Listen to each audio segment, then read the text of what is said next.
পরিস্থিতি দেখেন, ইরানকে দ্রুত হারানোর কৌশল কাজ হয়নি। এখন প্ল্যান বিতে যেতে হচ্ছে যুক্তরাষ্ট্র এবং ইসরায়েলকে। যখন এই খবর আসছে তখন পাশাপাশি খবর হচ্ছে এই মধ্যপ্রাচ্যে ইরানের হামলায় যুক্তরাষ্ট্রের 17টি স্থাপনা ক্ষতিগ্রস্ত। নিউ ইয়র্ক টাইমস বলছে 17টা স্থাপনা ইতিমধ্যে ক্ষতিগ্রস্ত হয়েছে। এখন শুধু নৌঘাঁটি, বিমান ঘাঁটি সেগুলো না, সেগুলি ছড়ায় যাচ্ছে এখন শহর অঞ্চলের দিকে।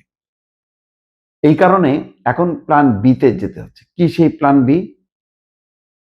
খবর হচ্ছে এই যে প্রথম তাদের যে টার্গেট ছিল যে ইরানের উপরের নেতৃত্বকে ধ্বংস করে দেয়া, সেটা তারা করেছে।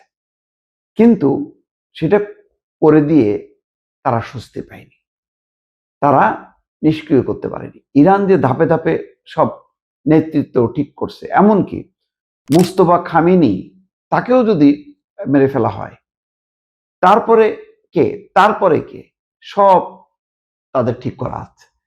ফলে এই যে প্ল্যান এ সাকসেসফুল হয়নি।